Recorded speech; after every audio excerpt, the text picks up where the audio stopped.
recording. What's going on, guys? Episode 3 of the Elevated Lifestyle Podcast here with Alex and George, your host. Welcome, everybody. This is going to be our third installment here for our podcast. We actually just submitted our first 2 to iTunes. We should be going live this week, and this will be the third edition to it. Georgie, it feels like it's going by super fast, and I'm excited about it. Yeah, it's great now that we have our logo up on the TV. There we go. Everything. Sometimes I got to look at it to say it. So elevated. we got technical difficulties a little bit getting all this set up. Yeah, we're learning every day, every time. So I'm excited to see to learn the live streaming aspect of it though, because I think that'll be really cool. Because that way we can kind of hit multiple areas all at one time. Sure. I always like to watch. Sometimes, if you have a minute, you actually watch the recording live on the actual video portion of it. Mm-hmm. It's nice to see. It's cool. Even when there's a lot of the guys that we're following on Instagram, like they do live videos all the time. Sure. And it's just you pop in for 5 minutes and listen to what they're saying, and then you can always go back if it's something of interest and listen to it later. Yep. Yeah, there's a lot of good stuff out there.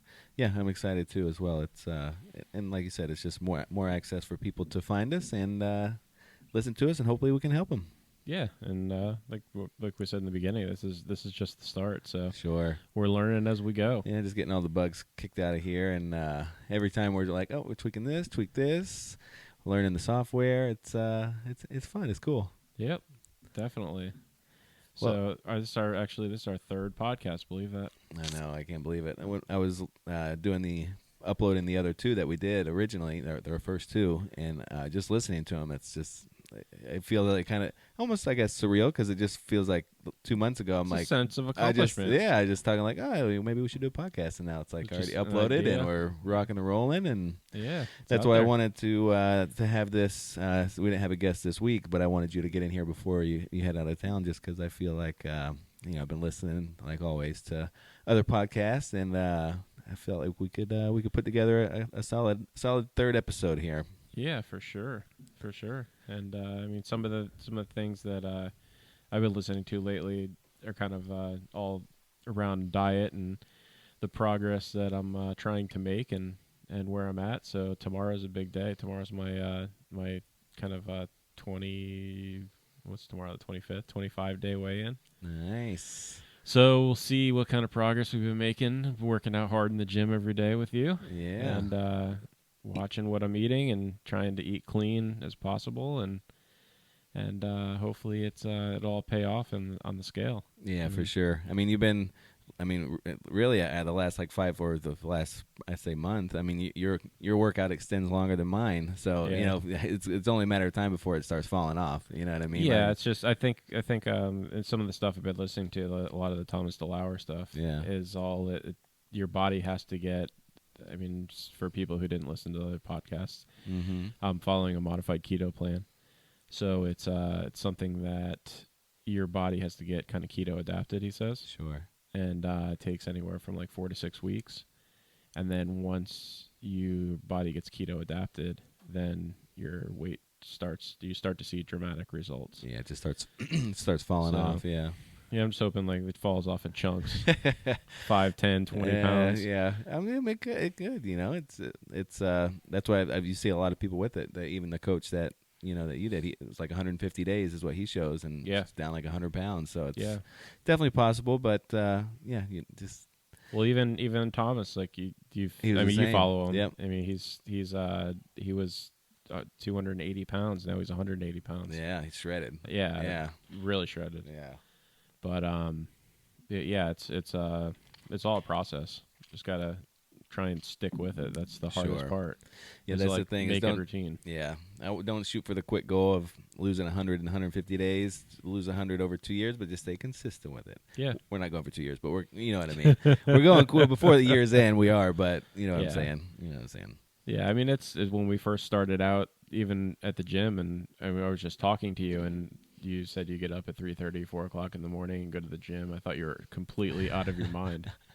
And it was really hard. I mean, honestly, it was really, really hard for me for the first 2 weeks. Sure, it's like early, just to get up and get to the gym. And and I finally now I'm like getting there early. Like I sat in the parking lot this morning. Yeah. I was there at 4:15, and I'm like just ready to go. Like I just changed my sleep patterns. How do you feel? You feel like it helped start your day, just work wise and like just in general getting stuff going? Absolutely. I mean, I feel really good in the morning. Like I go to the gym, we lift, and then we do the breathing. Right. We're doing the Wim Hof challenge for 30 days. Yep. And then we do strength training and then cardio after, and then we top it all off with the ultimate sauna. And then steam. I'm sorry, steam.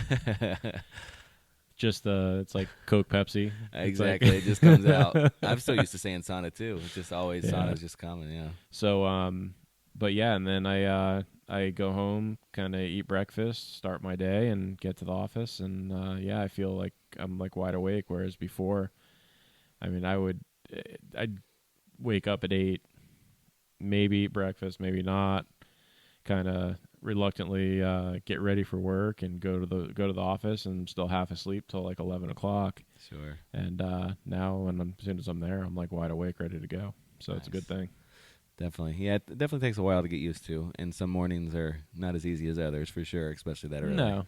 The hardest part for me, I mean, and I know you like sleep on like you have like 1 hour sleep a night.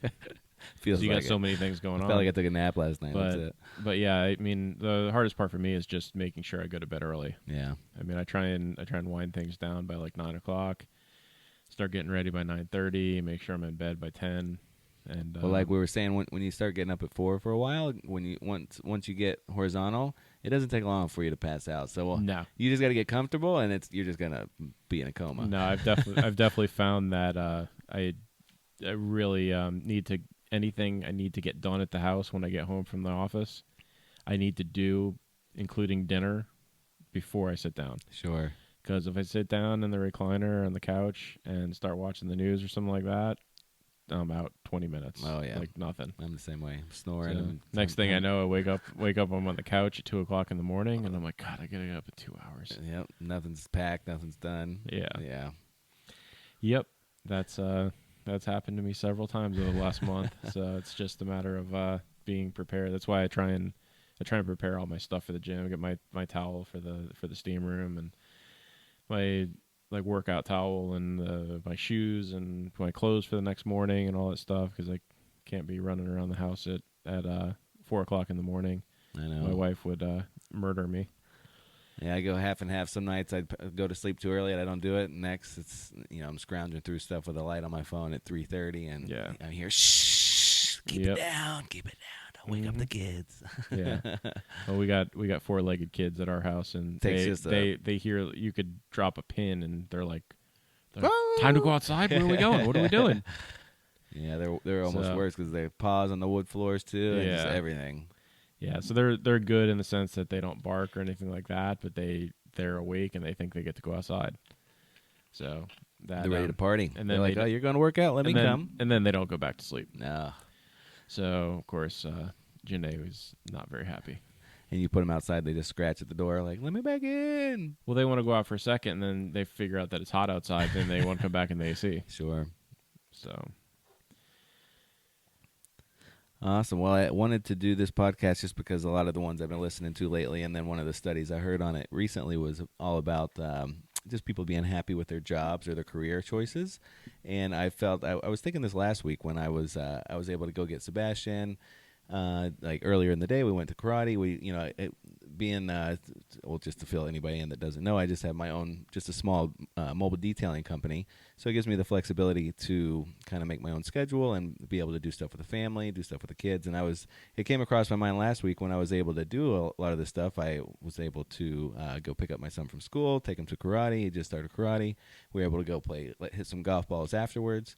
And then kind of simultaneously I was listening to the podcast, and it was talking about how miserable people were at their current jobs or current career choices and how disengaged they are.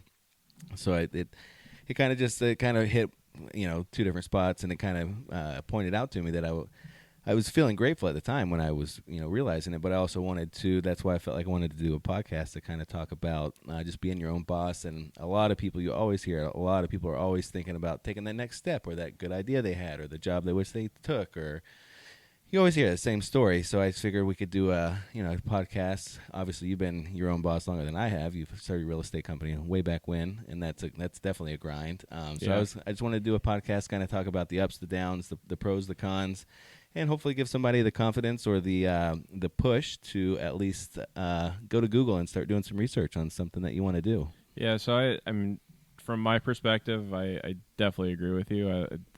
There's some really good things, like you just said.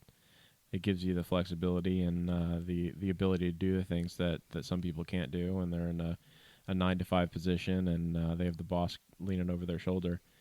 But however, there are other drawbacks as well. Sure. Just remember that the buck stops with you. If you're responsible for everything. You're responsible for creating the business, running the business, if you have employees, monitoring the business, and if you don't sell, you don't do, or whatever the aspect is. In our case, if we don't sell, we don't make any money. Right. We don't have any money to live. Can't pay our mortgage, can't pay our car payments, stuff like that. But if you're motivated and you do want to work, the sky's the limit. Sure.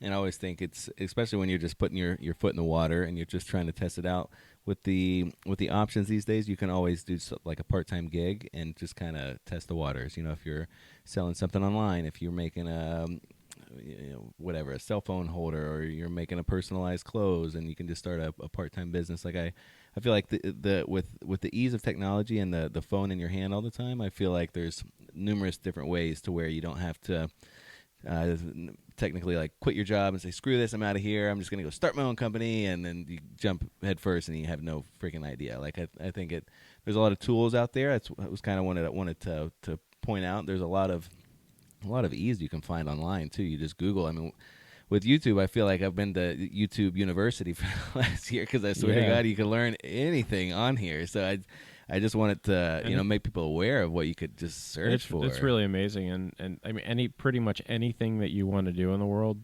is on YouTube. Literally. And I mean, that's why, like, I mean, I was listening. I can't even remember who it was, but I've listened to so many podcasts and different videos in the last several months that you've got me kind of hooked on. Sure. That I mean, that someone said that don't ever say that you don't know how to do something. Say that you're going to work on it, you'll figure it out, because all it takes is really Google or YouTube. Sure. And you can figure out pretty much how to do anything. You need to repair a car engine, YouTube it.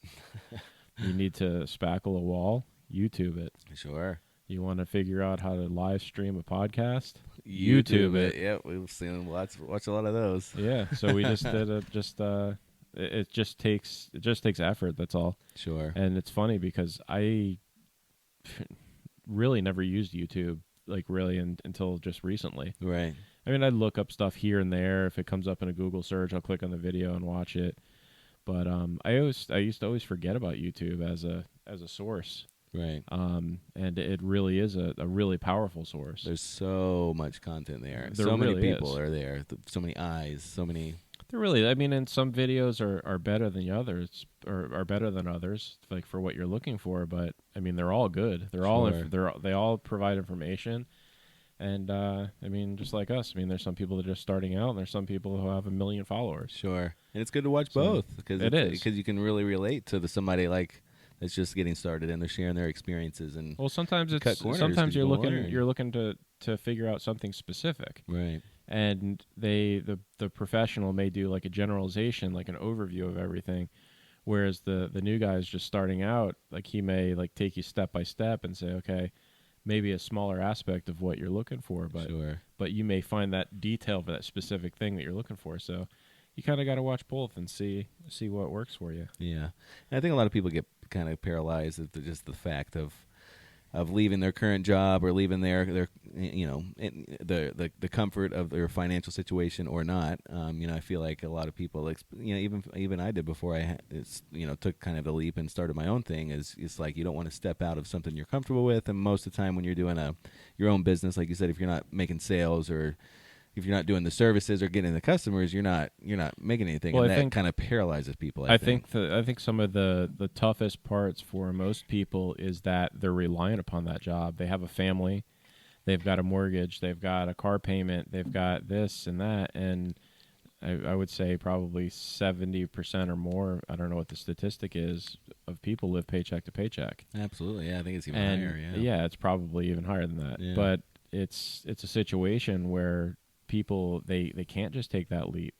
And that's why, like, it's, I mean, it's not my term by any means. I mean, it's all over, but they call it a side hustle. Sure.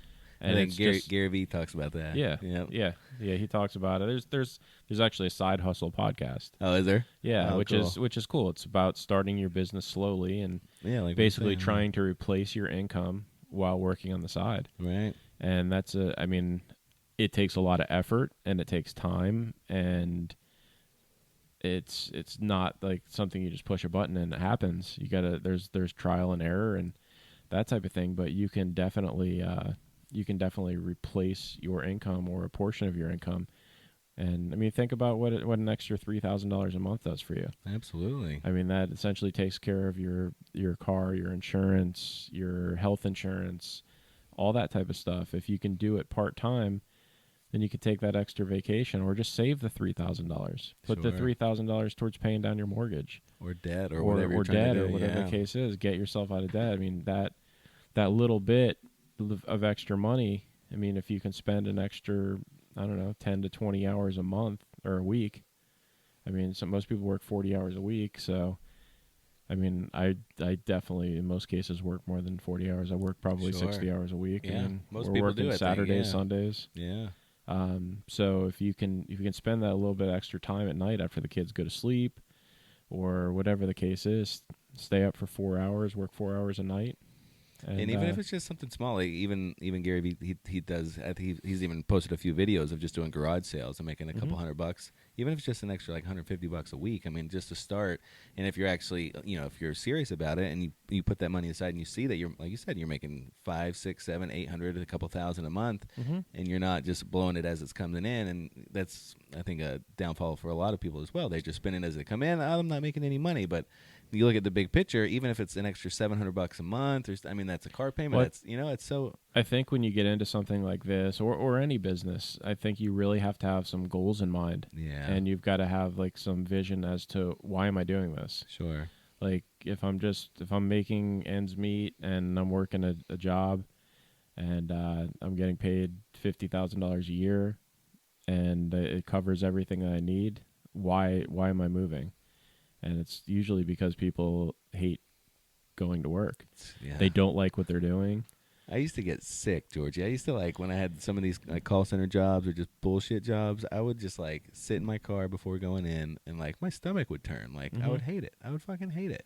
And I'm good on the phones and laid back, and I mean, I would just be like, what the fuck am I doing?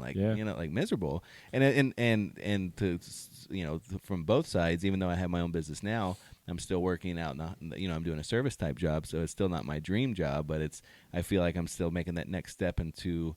I think once you slowly learn this step, then that'll it's kind of doing. It's kind of dominoes. I got into this, and now I'm looking for the next. Well, I think times have definitely changed over the years. This isn't the 1950s where you go work for a company for 30 years, then you retire, and you work from 9 to 5, and that sort of thing. So. I mean, I think that most people, I don't know, probably 7 to 10 years maybe is probably the max that people, their attention span will allow them to kind of be happy about a job. Unless it's something that basically you're really passionate about and you learned early to get into it or something like that. But people desire change. Times change. Technology changes. Everything. So some people start out thinking that they definitely want to go this direction, and once they get into it and they figure out that they don't really like it. Sure. And typically for most people they get stuck in that. And they get stuck in the sense that they've started to make more money. They've started to acquire that knowledge for that position, and it makes it a lot more difficult to basically make that jump and get outside of it. Sure. So well, a lot of people too, they don't know what they would want to do. You ask somebody maybe they're talking to you about how my job sucks. Well, oh, what have you thought about doing something else? No, and they just have no idea. And I agree with that to some degree, but I also think that people are scared. Sure. And two, I think the biggest thing is that they just don't know how. Yeah. So, I mean, you could ask anybody, like, what are you passionate about? And they're going to be like, I don't know. Well, what do you like to do? Oh, well, I like horseback riding, or I love horses, or I love animals, or I love baseball, or something like that. I mean, they seem like hobbies, but there's an industry out there for everything. Especially now, you can really Google something, and if you're flexible to go in an area. I mean, look at for example, your kind of passion. At least your most recent passion is the ultra running. Right. I mean, before you said something to me 2 months ago about it, when I thought you were crazy for wanting to run 100 miles, I still think you're crazy. But there's a whole community out there that's with that, and then you have the people that, I mean, just when I went with you to the race last month. Crude for me, yeah. Just the stuff that goes along with that. There's a whole industry. Like you have the water backpacks, and you've got the special type of running shoes, and you change your socks 11 times. You got nipple cream. They got nipple cream. They got nipple Band-Aids. So I mean, like all that stuff. So those are, each one of those things are all industries. Yeah. And they're not really. It's not like there's huge companies or anything like that out starting them. Sure. It's really just it's somebody who comes up with an idea. I mean, someone obviously was a runner and they had problems with their nipples, like chafing. Yeah. And they decide, oh, you know what, I'm going to put Vaseline on it. Yeah. And then Vaseline was maybe too thick or whatever, and they say, okay, well, I'll put suntan lotion on it. And that worked a little bit better, and then they developed some type of a cream. Yeah. I mean, it was not something that they quit their job for. Right. It was not something that they went all in on, or whatever the case is. They just did it basically out of a hobby. Taking a step forward. Exactly. Yeah. And I mean, that's one of the things that, like, you preach all the time is like, you know what, just do it. Figure it out later. Who's it? Jesse Itzler says that? Yeah. Yeah. Well, I mean, it's kind of it, and I think it helps a lot too, because it's probably been like a year ago, but for the last like couple years, my other passion is golf, and I've been trying to figure a way of getting more involved in golf and basically where I could play more. So I had a vision of starting a golf company. So I started doing, just went to Google. Basically I was going to have a company that would host golf tournaments, charity events, corporate events, and so on and so forth.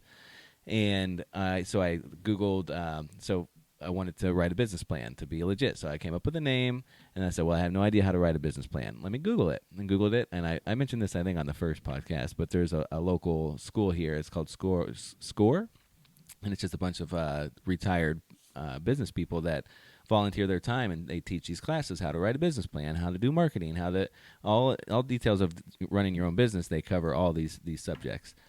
So I signed up for the class. I went and took the class on the business plan. It took me. I worked on it for months and months and months. Technical difficulty again. Yeah. We forgot to turn the microphone on for I the saw camera. the picture of the mic on there too. Oh well. I just happened to look down and saw the light was red, and I was like, oh no. Oh no. Sorry to interrupt your thoughts. No, it's okay. So I took the class on the business plan. I started writing it. In doing the business plan, it really makes you think of all the deep angles of the business itself. So something that I thought that I would really love and do and enjoy, and is going to be my next step into a business. But kind of halfway through it, after I started doing more research into it and talked to a few other guys that have kind of dabbled in that type of business before, I found out that it just wasn't for me. And I think that's the point of that is, if I didn't take that step forward, I would always be thinking like, oh man, I wish I would have started that golf company. But now I know, I'm like, no, I don't want to do it anymore, because I know. You've got to see, like, you got to find out. You've probably figured out that you're going to be working twice as many hours as you're working now, and never golfing, and never golfing. You're the one who's always going to be. You're going to be there. You're running the company. Yeah, so. Exactly. I'm going to be watching everybody else play when I want to be the one playing. Yeah. Yeah. So it's definitely important to, when you get into when you have these different ideas, is go for it in the sense that you should do it. but do your research Yeah. and make sure it's something that's viable, because you want to like have an idea for a product and you be the only person in the world that really needs it, or there's a small group of people. So just kind of do your research and that sort of thing to make sure that it's something that's a viable product that you could actually make money and replace your income with. Sure. And even apps, like I've had a couple ideas. I've told you I've been like running. I'm like, oh, that's a good idea for an app. And I go home and I like write down a few notes, and then I'm like, okay, well, let me just like Google it, because I think it's like a one of a kind. And I Google it, and there's 12 other apps that came out 10 years ago. I'm like, oh shit, I'm way behind. That was like your awesome idea for the yoga pants. With the pocket, the cell phone pocket? Yeah, there's all over the place now. They There's got the shorts with the things, the strap. Yeah, exactly. Yeah, and sometimes you're going to get beat to the market with stuff like that, because it's really something that really needed to be developed, because there was a need for it. Right. But I think it helps to keep an open mind and always be looking at. Because I think a lot of people go through their daily life and they have something that doesn't work good. For example, like I use it in my car. I don't think you have it in yours, but the magnets that hold the phone on the vents. Somebody was always with their phone in their lap and it would drop in the seat, and they're like, "Man, it would be nice if I could just put my phone right here." So look, so if you could just notice things like that throughout the day that you keep finding like that's kind of annoying. Why is there something easier way? Like the things that, and I still don't own one, but I don't even know what they're called. They're like kind of the pocket catchers in between they go in between the seat and the center console. Car, yeah. And I mean, I was out with clients on this past Saturday, and I set like my business cards on my center console, and I don't know, my ID. I think I went through a guard gate, and of course I turned the corner and both slide right in the crack the crack that nobody can reach. Yeah. And it's just. I mean, that's a good idea. It solves a problem, and I mean, they've sold millions of them. I'm sure. Yeah. So I mean, it's all just different styles now. Yeah. I mean, it's something crazy as that. Sure. But I think it all starts with just that Google search. I really do, or just looking into it a little bit, and especially too, like I've been so surprised when I mention to somebody, even you or somebody that I'll mention doing the podcast or ultra running or just some random thing like, oh hey, I heard this podcast, and then I just mention it to somebody, and somebody I wouldn't even think would know about it or would have the same interest. It kind of just it's funny how it works. You're talking about a subject, and then somebody's like, oh yeah, I know about that too, and you're like, oh shit, it's you kind of feel it just opens more doors, and it kind of widens your influence of just coming up with good ideas and people. Well, I think looking at stuff like that too, it also opens your ears a little bit. Yeah, exactly. Because for podcasts, I mean, I had never even thought about doing a podcast till what, a month ago. Yeah, I'm like, we're doing it. Let's do it. Yeah. So I mean, when I started talking to people and saying, oh yeah, it's we're trying out this new thing. We're going to do a podcast, and we're going to do it about like healthy lifestyle and upgrading your lifestyle, like via health and working out and business and spiritually or whatever the case is. And everybody's like, oh, that's so awesome. Like I don't know. I've always wanted to do one, but I don't know how. Right. And it's just that step. We took the extra step, and like we just looked it up to see how you do it. Sure. And we did it. And now we have, this will be our third live podcast. Whoop, whoop. And it could be as easy as just, because when I first Googled podcasts, they just have the apps on the phone as well, just to do like, it could be something so simple like some people are just kind of paralyzed by maybe it costs too much, or maybe I don't know what I'm doing. But if you just Google it, it's a free app, and you hit record on your phone, and you can just make your own podcast, and it goes live from your phone. And that's just one example, but I mean, I think there's a lot. I mean, there's a lot of things that like go through everybody's mind, like, and I mean, it has with mine too. But sure, one is like, what am I going to talk about? Right. And what do one people? And I think, about? Obviously, I think it's a lot. It's made it a lot easier having both of us do it together. Sure. Than opposed to me or you just staring at a whiteboard in my office or your office. Yeah. And just talking into the microphone endlessly. Sure. No, about like it's nobody's difficult. Gonna listen. Yeah, it's difficult. Yeah. So I mean, there's that, and then there's the technical end of it, mm-hmm. and it's just it's building consistency, I think, on top of it as well. Sure. So people, and then you add in the cost of the equipment, and a lot of people aren't technical, so they're not as technical as us. We're awesome. Yeah, right. But we're fighting our way through and figuring it. There. Yeah, exactly. The important stuff's on there now that we're talking. Yeah, exactly. So, no, but it's I think a lot of it is just I mean, the old saying is the paralysis by analysis. They like overthink things, and it's just a difficult, no matter what they're doing, whether it's business or whether it's buying a house, or if there's always going to be something better. And like when you first get started in something, especially like this, like I just went into it with the mindset that, listen, this isn't going to be perfect. No. We're going to learn as we go. And I mean, who knows? Maybe nobody will listen to us. I know. But who knows? But who cares, maybe right? maybe there's other people out there that are just, they want to listen to us talk. And yeah. I mean, when we bring in some of the interesting topics, and maybe we can get some exposure that way, whether we're talking about like the health business, or the health just getting in shape. Sure. Or we're talking to a professional golfer, or I mean, it could be, there's so many different topics out there that interest different people. So hopefully people listen. But if they don't, sure, we're having a good time doing it. Yeah, I think, and like I said, I think maybe I mentioned in the first podcast, but I just enjoy, especially with a lot of the stuff I've been learning and listening to, just to be able to talk to somebody else about it and kind of bring up these topics and kind of solidify my thoughts on the ideas and nutrition. And like you said, if nobody listens, it's okay. But I think also I listened to this other guy, like when he said it kind of, it makes a bunch of sense, but it's a lot of people are like, oh, I need, hundreds of thousands of followers. I want to change millions of lives, which obviously we want to, but even if we just change one, it's okay. Yeah. I think it all makes it worth it. One of my clients last week was like, he just said, oh, he had mentioned like, oh, you've been kind of motivating me to get back in the running, and just the little things like, it could be somebody like I kind of said, like it's somebody that I would never think that would look at me like sure. I'm an inspiration or something. But all it takes is, and it was funny that day too, because I was kind of wrapped up in my own head, and by him saying that, it kind of made me take a step back. Like, all right, just, quit being so hard on yourself. You got this. Yeah, it's just. But it's good to hear that from somebody. For sure, to be able to affect somebody. Like you said, it could be somebody that, like you said, your client. It could be someone you just run into. It could be anything. Sure. I mean, it was I don't know. I mean, it's just a matter of just doing things to better yourself, and if other people follow along, that's great. Sure. I mean, ultimately, you have to decide to do things for yourself. Like, yeah.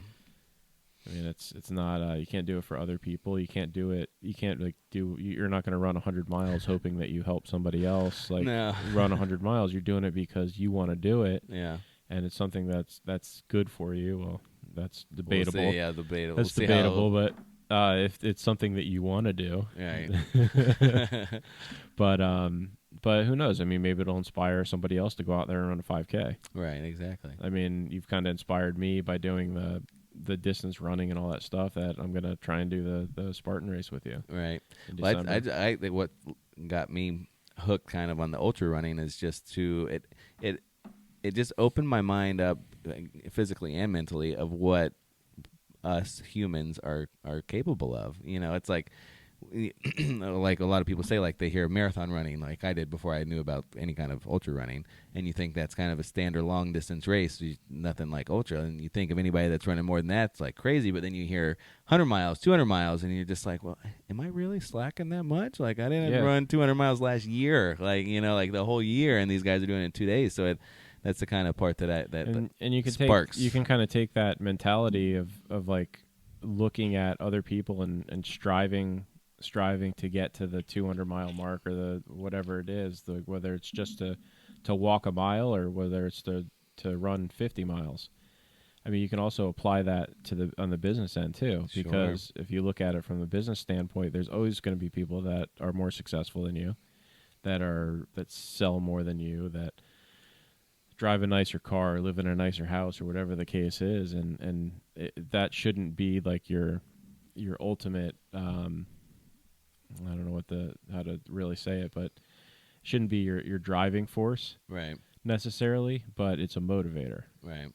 Because I mean, it's the house isn't gonna make you real happy. No. If you have terrible health. Right. And your wife hates you, and because you don't spend any time with her, because you're always working and that sort of thing. So it's you can use it as a motivator, and you inspire other people that way too. They're like, wow, well he's at the office, first one in the office, last one to leave, Yep. type of thing. Not that that's the recipe for success, Right. but it's hard work. It's hard work. Yeah, exactly. Yeah. Exactly. To work smart and work hard. Sure. I think it helps too. Just I would almost consider it as taking inventory, like for doing something physical like that, and you're kind of working through pains and aches and nutrition and fueling, and like you said, you can relate that into the mental side or on the business side as well. Like you're saying, somebody's always going to be making more sales or have a bigger business, and it's if you're just take inventory on yourself and see where you can improve on yourself, and just worry about that each day, and how you can improve on something small each day. How can I put these emails in so they automatic, that's a perfect example. Like when you started running, I mean, obviously you were in pretty good shape as it was. So, I mean, let's just say you started out with a mile, right? Yeah, and then you graduated to 3 miles, and then went to 5 miles, and then 10, and then 15, and on up. And it's the same thing in business. Like if you're starting a little side business, start out with something that makes you $1, and then you just got to stick with it and just continue on and grow it. The more effort you put in, obviously, when you went from 3 miles to 5 miles, you had to put in more effort, probably more time, right? Sure. So it's the same thing with the business. Yeah, absolutely. So if you have a product that you're selling, you start out making $1. And then you put in a little bit more time and a little bit more effort, and it becomes a $5 product. Yeah. Or you're doing that, and then you go from, or whether it's if you're selling houses or cars or whatever the case is, maybe you sell 1 car a month or 1 house a month. Yep. And then next thing you know, you're selling 2, and then 3, and then 4, because you figure out a routine, you figure out the method to do it, and then you become efficient at it. Sure. And it's like that, whether it's working out or it's business. I like the fact that you said earlier it's like there's so many different niches. When I played a golf tournament before, the guy I was playing with, he had his own business, and he sells used golf clubs on eBay. That's like that's his sole income, is just selling used golf clubs. But it's a whole system. He's got it, like, he buys large sets of clubs, and he's got him works with all the courses around, but the point is he was able to find something that he probably started just by selling. I had a used club, I put it online and I sold it, and it's like, well, wait a minute, maybe I just made $30 off that driver. Let me go buy a. Well, you mentioned earlier, the people that go to garage sales, yeah. And they just pick up an item and they sell it on eBay. Yeah. That's how most of the people got started on eBay. Sure. I mean, now there's big business on there, but that's kind of just the first step. Just do something. I mean, you go to now there's like 100 different apps that offer up and Facebook and all Facebook, stuff, Facebook Marketplace, all that stuff. Yeah. So you can pretty much sell anything. You take a snap picture, put it online. Sure. So you have something, you have some stuff. Take some stuff out of your attic. Everybody's got all kinds of junk in their attic that they're never going to use again. And the garage. The garage is not a garage; it's a storage room. Yeah, at least in Florida. For most, yeah. Yeah, but yeah, most people like something that's in your garage that's junk. I mean, I've got a dresser sitting in my garage right now that I put on Facebook Marketplace, and I mean, I've gotten a bunch of calls on it now, but otherwise the dresser would just sit there. I don't have a use for it, but there's a lot of other people that do. Sure. Or I may have some type of a tool or something like that I'm not gonna use again. Right. Or whatever the case is. I mean, you may have picture frames or whatever. It could be the smallest little thing. You just gotta do it. And those are and that's what I want people to kind of think of too, is the way things are changing. There's some of the jobs are going to end up being faded out that can be done by computers and all these automated systems. So I think if you can find something to do, I mention that because I'm in like a service industry type jobs. Like, so you pay money, you get a service. But if you can find something you can do while you're doing your other job, meaning if you work your 9 to 5, but you you took all your pictures before you left of all your garage sale items, and you're selling them at work with the phone under the table, sneaking it, then you're on your way. And I think that's the way a lot of stuff is moving. Online sales, stuff like that, rather than doing a service job, because it's gonna be harder to break out from your 9 to 5 without completely quitting it to do it. So if you can find something online, that's why if you can do kind of the side thing, like I said, start making a few bucks and then make a few more, and it's gonna take time. It's not an overnight magic pill or anything like that. But if you can start doing it little by little, earn some money, and then eventually replace your income. And then once you can replace your income and put more time into it, then you can grow it even bigger. Yeah. Yeah, I was curious. I looked up how many people are living paycheck to paycheck. Yeah. 4 out of 5. Really? 4 out of 5. 78%. I believe it. 4 out of 5, and 3 out of 4 are in debt. Wow. So we're all hurting out here. Yeah, I'd say 4 out of 4 are in debt. I know. For sure. Everybody's got some kind capped of debt. out. Yeah, definitely. Yeah, it's crazy, man. It's nuts. Yeah, it's it really is. I mean, it's a sad thing, but I mean, it's not like times used to be. Like, most families need 2 incomes now. Oh, absolutely.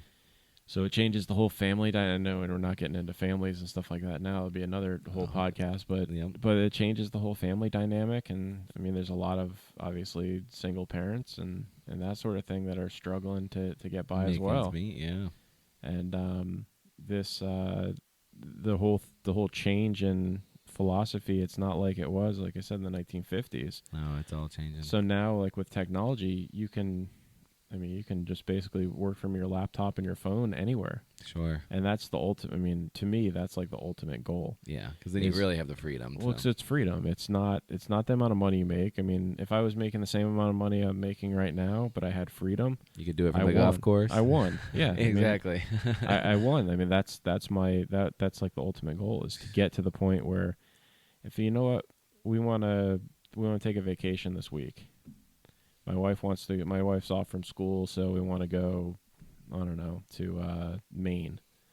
We jump on a plane, go to Maine, and she can go do what she wants to do, and I can do the work that I need to do for my laptop, and I still get to spend time with her. Sure. But it's tough when you work from a 9 to 5 job and then you have to be at your desk at 8:30 a.m. and you have to be there until 5 o'clock, and you can leave for lunch at 12, and you have to be back by 12:30, and you have somebody standing over your shoulder making sure you input stuff correctly. It's just, I mean, to me, that's not living. No, that's it's not. And that's why I couldn't do that. That's why I got into what I was doing. I know because there's been, so I think I've had my company now for coming on 4 years. And there's been times like, we've been glorifying it, but there's also, like you said, there's also the bad times as well for owning your own company. And I remember a few, because for me, detailing cars, when the rain comes in the summer, it's like, especially the first year I had my company, I mean, there was, out of the month of May, I think I worked like 1 day, and I just had my son. So, I mean, I was like freaking out.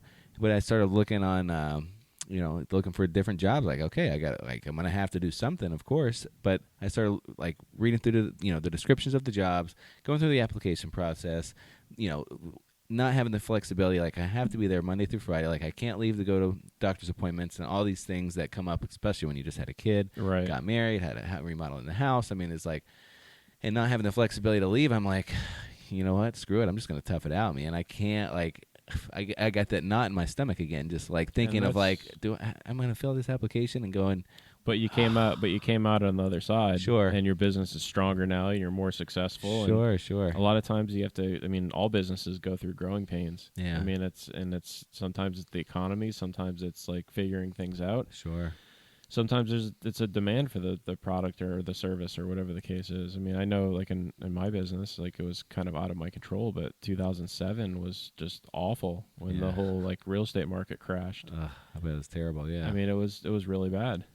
I mean, luckily I had some other knowledge and some stuff that I was able to kind of capitalize on a little bit of the foreclosure business, but it's just sometimes you have to change your business philosophy or your plan. Right. But as a business owner, you have to do that. You can't rely on anybody else. It's not like showing up to the office like, oh, you know what, I'm going to just show up. I'm going to coast through work today. Right. Well, in most cases you can't because you can't ever, you're the person who's, you're the person who's bringing in the business. Sure. And you take pride when you do it yourself. Exactly. Yeah. It's ultimately your responsibility. Yeah, definitely. Yeah, I mean, I remember when working 9 to 5, I mean, you literally, like, before you get in there, you're not thinking about anything about the job. Like, that's the last thing you want to do is think about work. And then when you walk in, you clock in, it's like, okay, you start. And then when you leave, you can completely forget about the place. Like, now I'm out of here. I'm not thinking about shit. No, with your own business, it's like, it's all the time. No, do you know how many times I hear, like, just friends and different people in different places that they're like, we're out at a restaurant or something like that, and their phone's ringing. They're like, "Oh, it's the office." Oh, you know what? It's 5:00, so I'm not answering that. Yep. And it's a situation like that, and that's the way that people think. That's their mentality, and rightfully so. I mean, it's not their business, but when you're a business owner, you can't do that. Right. Your phone rings at 11 o'clock at night, you answer. It rings at 7 o'clock in the morning, you answer. Yep. You got to work 7 days a week. You got to work 7 days a week. Exactly. But that's so you can be flexible at other times. And so. I mean, we started talking about this originally. Is the flexibility end of it is like I worked Saturday and Sunday this past weekend. Mm-hmm. So Monday, my wife Janae was coming back from New York, so I had to pick her up at the airport. But I stayed home on Monday, and I did stuff around the house that we needed to do.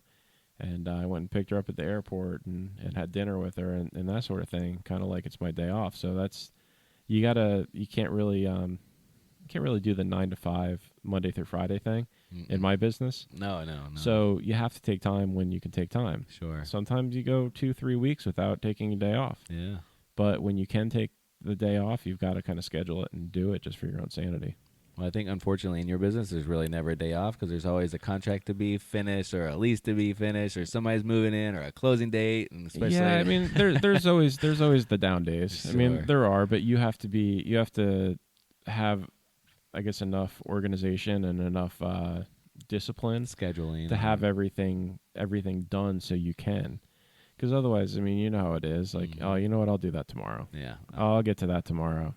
Or I'll do that right before the listing appointment or whatever the case is.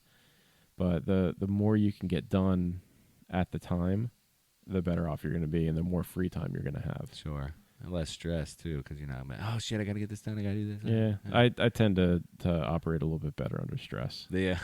I think I don't know, like if I have to write something or do something, it's when the pressure's on. Mm-hmm. I can knock it out. Yeah. Whereas if I'm trying to do something for 2 weeks from now and I start typing and start writing, I'm just like, I don't know what to say. What should I do? That kind of thing. Yeah. So I mean, a little bit of pressure is not a bad thing. Just not like right before. But yeah, just gotta be organized with it. That's all. Yeah. But I mean, getting back to the whole like just planning your life and stuff like that. I mean, like you said, you have time. In this business, I can do anything I want to do pretty much as long as I schedule it. Right. So if we want to play golf, if you call me at 2:00 and we're teeing off at 2:30, a lot of times it's going to be really tough.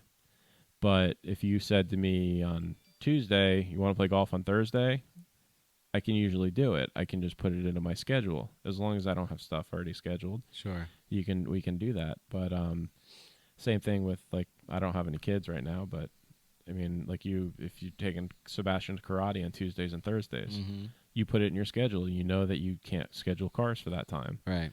So you know at 4:00 you're going to go pick him up from school and you're going to go to karate, and you can do that. But you may start out at 7:00 in the morning to get that to pick up that extra hour again, for it, or work Sunday, exactly. So, but that's the benefits of owning your own business is you can do stuff like that. Sure. Whereas if you're the 9 to 5 Monday through Friday, you don't care. Yeah. It's like, you know what? and you rarely get paid for a sick day. I mean, I guess some people do, but it's hard to play makeup, and it's just it's tough. Yeah, it's really hard to enjoy yourself like in life when you can only take 6 days total, like including sick days for the whole entire year. That just sounds like I couldn't do it. That's why I was telling you before. Like I could not do it. No. I mean, I very rarely get sick. Like even when I'm sick, I work. Sure. But it's the vacations and stuff like that kind of make all this worth it. Because like if you work really hard and you're successful, you got to be able to enjoy it a little bit. Otherwise, it's not worth it. No. I mean, I'm not doing this to stack up my bank account. No. Like I'm doing it to be able to enjoy because you never know what's going to happen. Sure. I mean, there's so many things that could go wrong. I mean, look at my cousin right now. I know. He's in a situation where his health is not real great, and I mean, he enjoys himself and he does a lot of things that he wants to do, but it just makes you think, is like you never know what's going to happen. Sure. Yeah, it's been that's kind of what started this whole journey for this year of doing all this stuff, the podcast, the running, the stuff, because it's just a few different things that I've listened to and heard, and people that I've known that have took a wrong turn or just not here anymore, and it's just really, especially with the kids too, it puts it in perspective. Like just gotta enjoy, man. You gotta just be smart about it and enjoy it. But it's like you said, anything can happen. I mean, you could work 80 hours a week if you wanted to. I'm sure. Yeah, I did. Then what?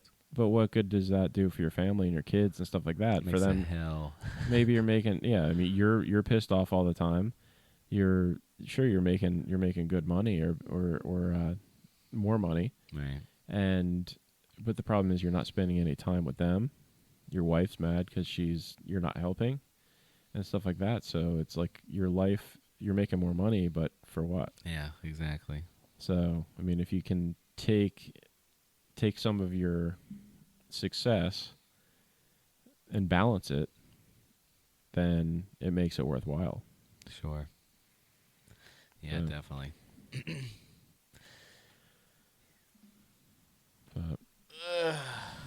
Georgie, thinking about a real job's got me all. No, I'm gonna have nightmares tonight. Uh-oh.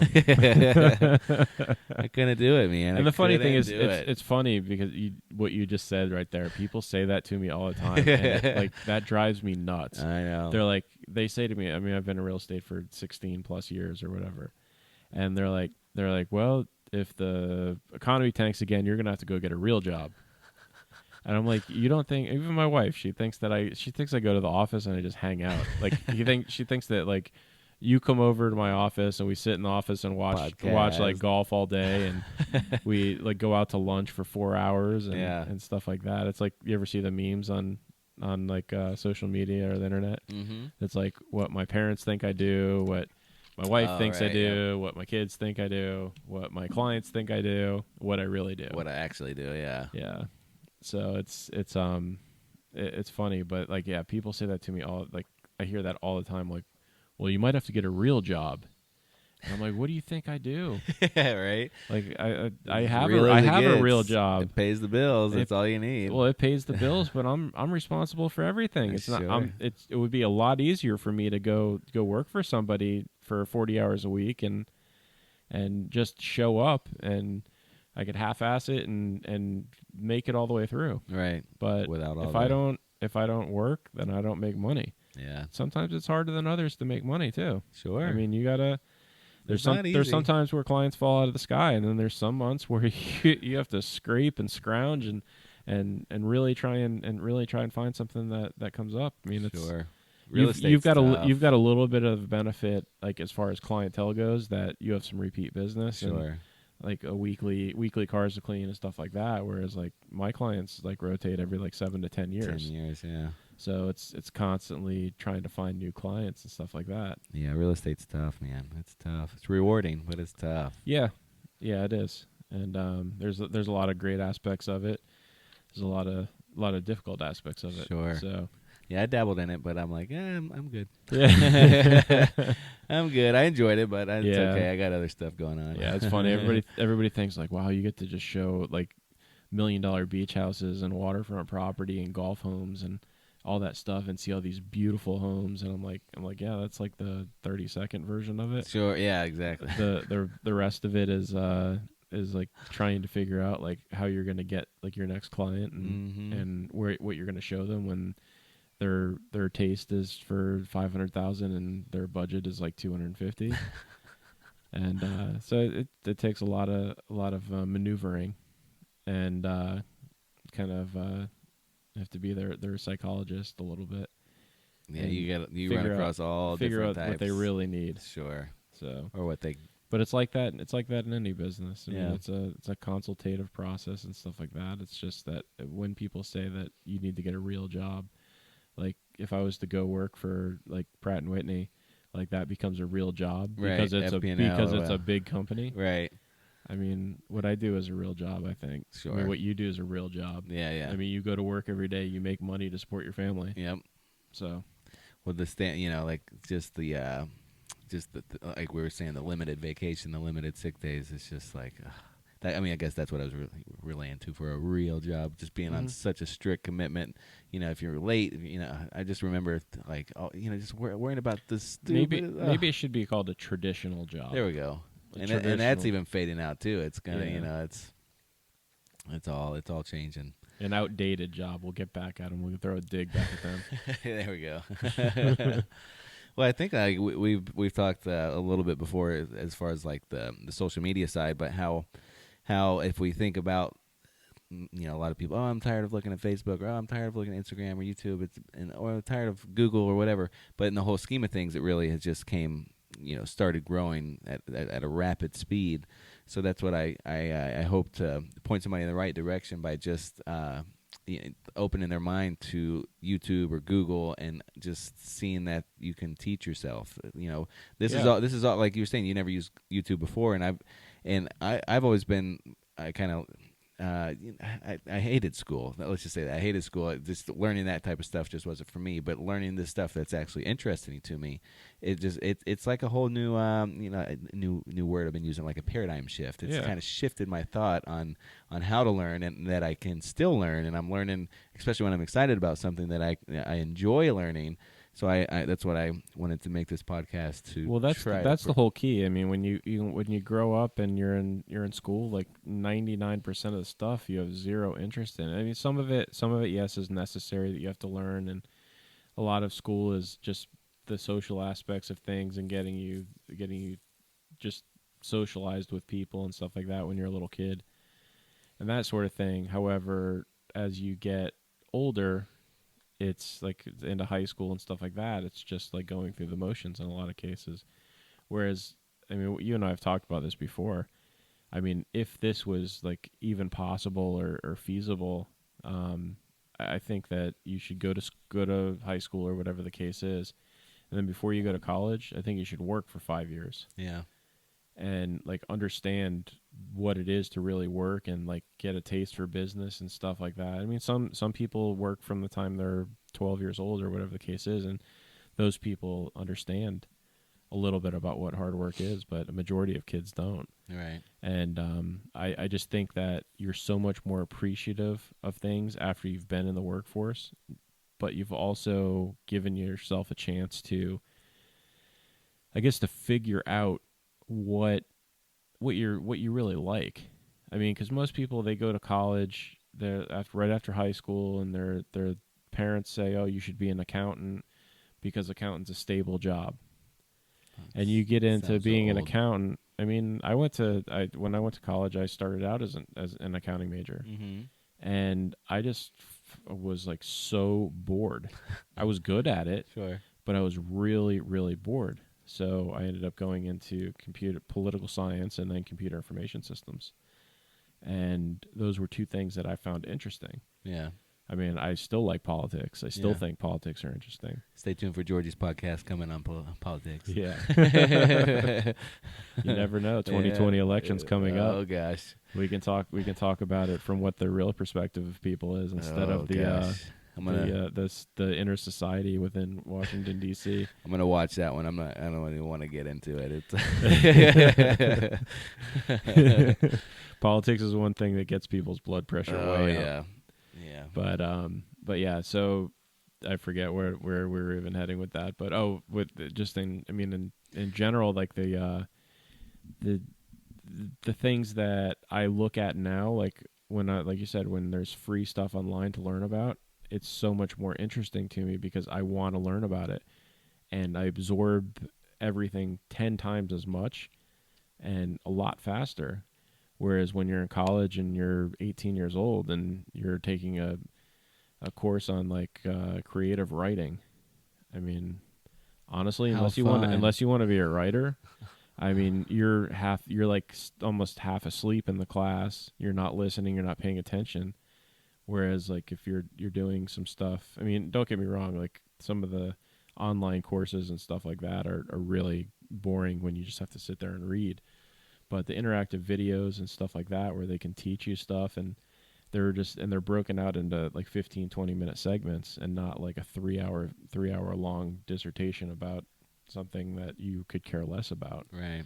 Well, there's so many, I just mentioned like YouTube and Google and stuff, but there's even other companies. There's one, I looked at it one time, but I hear it on a lot of sponsors on other podcasts, but it's called Skillshare, and it's just another kind of educational type website, but it's, I think, professionals that have skills, Skillshare on there. So you go on there and you pay like a monthly fee, but you can pick from thousands and thousands of different topics or jobs or ideas, classes, yoga, nutrition, diets, and it's just like online courses. It's all of them are video tutorials that go over about that. But there's so many different cool and the way technology is making everything so readily available.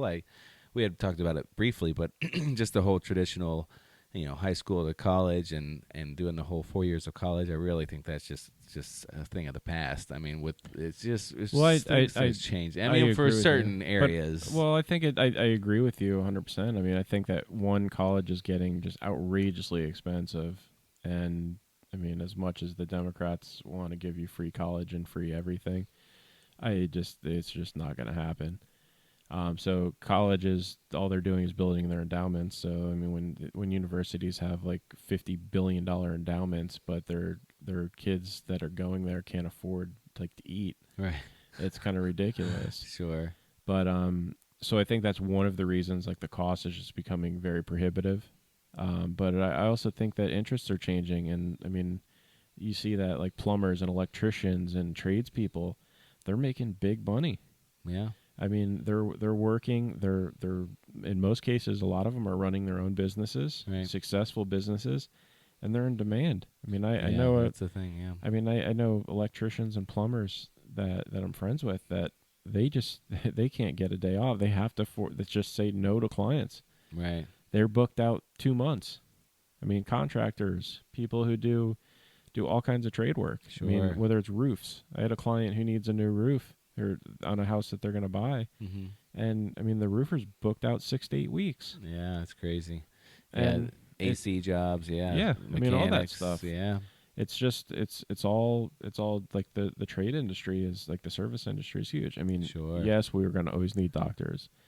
Yeah. Or if I don't know. Well, I shouldn't say always, but we're going to have one of those machines where you just lay on that tells you everything is wrong with you. You're going to have a constant monitoring. Yeah. Your bracelet, yeah.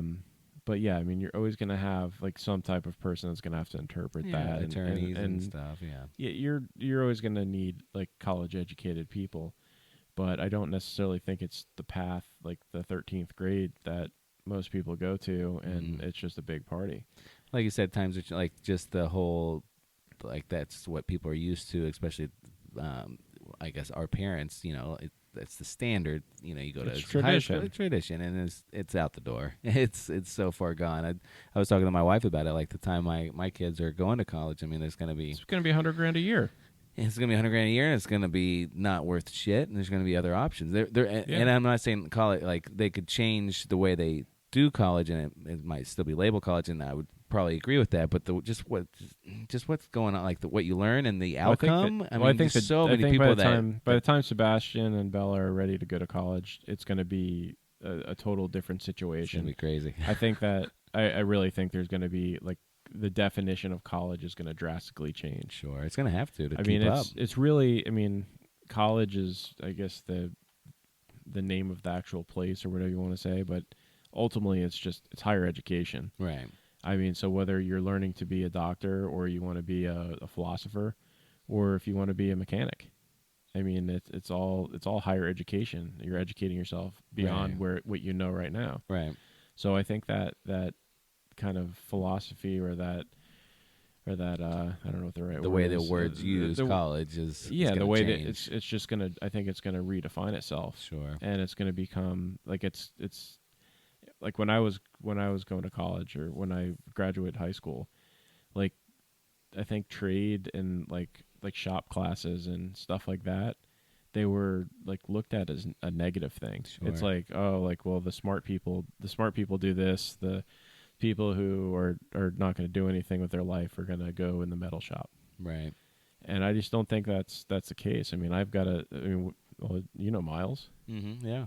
I don't know if he wants to say his name on here, but he's a welder. I mean, and he's really good at what he does, and he makes a great living. Sure. And he enjoys it. He found a company to help him with his education more into that, like a trade type for the welding, and But that's a perfect example of like he's getting higher education. Right. And he's been successful with his life, and has a family, and he's happy and all that. So it's not a negative thing to do those things. Like the society kind of made it like it wasn't like everybody had to be doctors and lawyers. Right. I mean, if you're not a doctor or a lawyer, you're not successful, which is total bullshit. Yeah. And there's so many things out there that you can do and you can be successful with. And I mean, my friend Chris, he started a electrical business on his own probably 5 years ago. Now he's crushing it. He's doing huge high rises in South Beach, and he's doing all kinds of stuff. I mean, from just starting on his own, he's got probably 5-10 trucks on the road. Awesome. Like doing service and all that stuff. So, I mean, tell me he's not successful because he's in the trade business? Sure. I mean, it's that's just old tradition out the door, I think. Yeah. It's all getting out. Yeah, it's for all sure. It's all hustling. It's all working. Yeah, definitely. And just kind of continue to work and service your clients and stuff like that. So whether you have a Ivy League education or you go to trade school, right, it doesn't matter. It's what you make out of it. Sure. And what your interests are. And if you don't have the interest, you're not going to be successful. Yeah. And yeah, that's the biggest thing, is definitely have the interest, because if you get stuck in a trade job or even any other kind of job, and you're just not you're not happy with it, and you can still make money and be successful with it, but if you're not happy, it's just not going to work. And if you don't have an interest, you're not going to stick around. No. So just make sure you do your due diligence to make sure you enjoy it.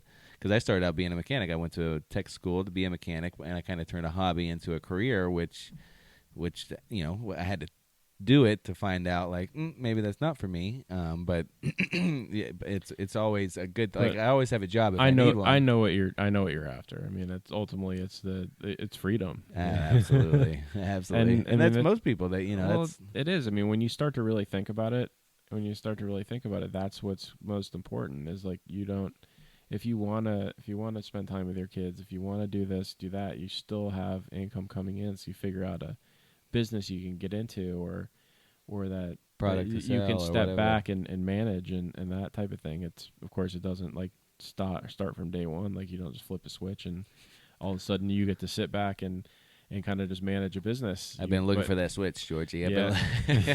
Well, where is that switch? It's hiding from you. No, but it's definitely a situation that you ultimately, it's something you strive for. I mean, it may be unattainable for most people, but that's the goal, like, that I strive for, is like, I want that freedom. I want the ability to do things that I want to do in life. And I mean, for me, that's the reason behind being in business for myself. Sure. So yeah, I think it definitely helps to have a few goals in place. Make a goals list for sure, even if it's just something simple. Yeah. Get up on time tomorrow. Goal 1. Yeah. Something as easy as that. Yeah, and I think, like, different things motivate different people. And I mean, Sure. You ever see the movie The Secret? No. Well, I've heard a lot about it though. There's a book too, right? There's a book too. Yeah. So there's a movie. It's like the quick and easy way to watch it. But like one of the things that's cool in there is like they just talk about mindset, and it's all about like what you think's gonna happen will happen. Sure. And it's like subconsciously. I mean, my interpretation of it is like subconsciously, when you think about something and you want it to happen, you make it happen. It's kind of like The Alchemist. Did you ever read the book The Alchemist? No, I haven't. Same thing. It's like you're making gold out of nothing, basically. Yeah. So it's basically you just working towards things. So like in the book, they talk about some successful people. They create these storyboards, and essentially like the big house they want to live in, and the yacht they want to own, and the car, and the family, and the vacations, and they cut pictures out of magazines and create a board, and they put it in front of their office desk, and when they're making phone calls every day and working and stuff like that, you subconsciously see those things. And like one of the stories and the secret is the guy took a picture of a house, put it up there, and then like 10 years later, like he actually bought the house and then went back to the old storyboard that he had, and it was the actual house. Oh, cool. So I love it. It's just visualization. It's just, exactly, visualization. Yeah. It kind of subconsciously, you may not like focus on it every day, but I mean you put up there the things that are important to you, and it'll help you I think strive to get to those things without even trying. Sure. Just through hard work. Yeah, and I think seeing it is a big thing. You put the picture of the car, put the picture of whatever you're striving for, goal for. Just keep it in visual. Keep it in where speedometer of your car, or the computer tag at your work, or something where you can just a little reminder, like get off your ass. Let's go. I mean it's like you mentioned, like when the business was slow that whole month or whatever the case is, like you made it happen somehow. Sure. So if you applied that same philosophy to every day, then you'd be real successful. But a lot of times when you're in kind of that fight or flight type situation, it's subconscious that like kind of pushes you through. And when you need to make a certain amount of money this month to do something, wherever the case is, you just figure out a way and you get it done. And sure. It usually ends up being there. And if you don't give up, like you usually make it. Yeah. Yeah, I find like you said, I work better under pressure. So sometimes I'll get in over my head, like, oh, well, let me buy this, and let me just make it work. But apply that pressure. I mean, there's a lot of sales guys out there that kind of preach like, go buy the car, go buy the house, whatever, and then you gotta make it work. You gotta figure out a way to make that money. Sure. And the problem is that most people like don't know how to make that money. Yeah. And they get in over their head. So it's hard. I don't advise that. But, no, I don't either. No, it's tough. But yeah, I mean, certain things like you buy and then you figure out how to pay for them, or like, you know what, I really shouldn't be buying this right now, but this is something that I really want. Sure. And it makes you happy. Sure. Do it. So yeah, so this podcast equipment, I'm like, should I use the free app or let me splurge? Let me just get this. Let me get the real deal now. Yeah. Look at us. Got a whole studio, kind of, with a half working mic half the time, and exactly. We just got to remember to turn the power on for the second time. Yeah, yeah. I forgot we didn't do that last time. Yeah, we gotta do some video editing. Yep. That'll be good. But. All right. Well, awesome. This is we'll put a wrap on podcast number 3. Yeah, episode 3 down. There's people out there that are hopefully watching us or listening to us. Kind of follow us on Instagram, Facebook, YouTube at Elevated Lifestyle Lab, and give us some ideas of what you'd like us to talk about. We have some pretty good ideas of different people we're going to bring on the show that people I think will be interested in listening to. Oh yeah. But if there's anything in particular that you want to hear about, we'll go out and find the people. Yeah, just write us, email us, give us a call, and we'll be happy to talk to you guys. All right. Thanks for listening, and we'll see you next time. Thanks, guys. See you later.